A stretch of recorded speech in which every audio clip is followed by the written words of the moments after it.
Sumedang, kita lanjutkan lagi pembahasan kita kaitan dengan puasa dan kesehatan. Satu hal yang penting, insya Allah yang kita bahas dalam kesempatan kali ini adalah berkaitan dengan makanan-makanan apa saja yang baiknya kita konsumsi selama kita berpuasa. Dan yang pertama tentu saja yang akan kita bahas adalah bagaimana konsumsi makanan kita pada saat berbuka, ya, pada saat iftar. Nah, ini yang menjadi kunci makanan kita selama bulan puasa. Karena selama puasa kita aman tubuh kita dari segala macam jenis makanan. Nah, ketika iftar itu kuncinya kita berbuka puasa. Rasulullah itu mencontohkan bahwa ketika berpuasa, Rasulullah itu mencontohkan bahwa berbuka puasa itu biasanya dengan kurma. Akan tetapi sebetulnya tidak menjadi sebuah keharusan bahwa harus berbuka itu dengan yang manis. Nah, ini yang menjadi mispersepsi pertama, seolah bahwa berbuka puasa itu harus dengan yang manis. Padahal sebetulnya tidak demikian. Rasulullah mencontohkan dengan kurma, ya, dan justru lebih spesifik.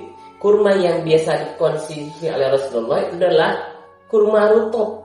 Kurma rutop itu adalah kurma yang masih basah, kurma yang kadar airnya tinggi, dan juga komposisi dari vitamin dan mineral itu masih lebih lengkap. Baru ketika kurma rutop itu tidak ada, kemudian baru dengan kurma kering atau yang disebut dengan tamar. Nah, kita perhatikan bahwa sebetulnya prioritas berbuka Rasulullah itu adalah kurma rutop dengan makanan yang fresh, makanan yang berbasis kepada tumbuh-tumbuhan atau yang disebut dengan makanan yang plant-based dan masih fresh. Itu kata kuncinya sebetulnya. Kenapa demikian? Pada saat kita berbuka, tubuh itu memerlukan makanan nutrisi yang bisa sesegera mungkin, ya. Jadi yang terpenting dan dibutuhkan oleh manusia pada saat puasa ketika pertama kali berbuka itu adalah pemenuhan atas kebutuhan air. Kebutuhan manusia akan air itu jauh lebih tinggi daripada kebutuhan akan makanan. Karena manusia itu hanya bisa bertahan dari makanan, dari minuman, itu sebetulnya adalah rentang waktu 3 hari. Ya. 3 hari tidak minum, manusia itu bisa mati. Tapi kalau tidak makan, itu bisa sampai 2 dan sampai 3 minggu. Jadi yang paling mendesak kebutuhan itu adalah kebutuhan akan cairan. Nah, jadi yang paling penting dari makanan pada saat berbuka rutop itu karena kadar airnya yang masih tinggi dan bisa mengganti kebutuhan cairan kita sesegera mungkin. Ya, jadi yang pertama adalah tentu kebutuhan akan cairan. Ya, yang paling prioritas kedua juga adalah bagaimana berbuka itu dengan air putih.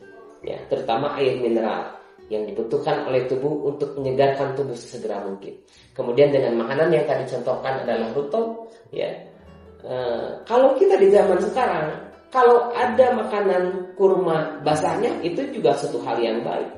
Selain daripada sunnah yang dicontohkan oleh Rasulullah secara langsung gitu ya, tapi juga secara nutrisi tentu ini memenuhi kebutuhan utama kita pada saat kita berbuka puasa.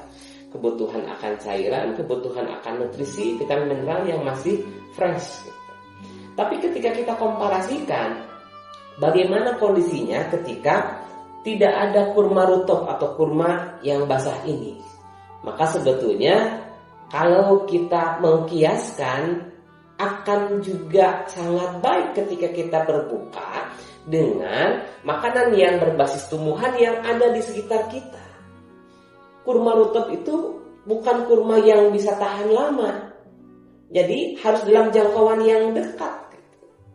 Nah, jadi kalau di kita, ya makanan yang terbaik kedua juga adalah makanan yang berbasis tumbuhan atau disebut dengan makanan yang plant-based, ya, baik itu sayuran ataupun juga buah-buahan yang terdekat dengan kita.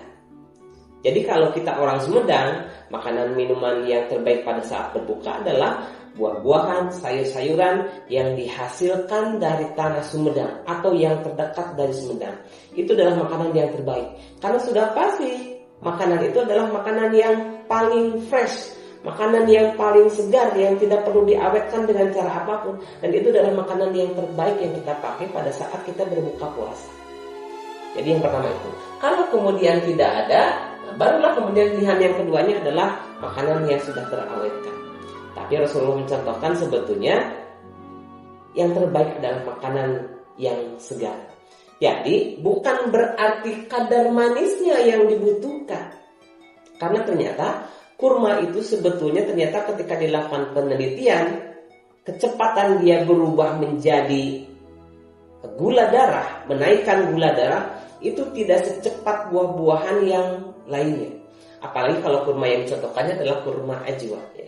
Dengan kondisi makanannya yang masih fresh, ya, kemudian juga ditambah nutrisinya yang masih lengkap, ada kadar serat di dalamnya, jadi kadar gula darah juga tidak terlalu cepat dan sangat tidak dianjurkan justru kemudian kita menggantikan dengan makanan minuman instan yang manis, apalagi yang isi utamanya adalah gula. Jadi pengambilan kesimpulan berbuka dengan yang manis, apalagi kemudian makanannya adalah makanan yang komposisinya gula pasir, gula murni, maka itu menjadi makanan yang sangat tidak dianjurkan. Bukan kesimpulan dari inti berbuka dengan yang manis, tapi sebetulnya berbukalah dengan yang disebutkan oleh Rasulullah SAW.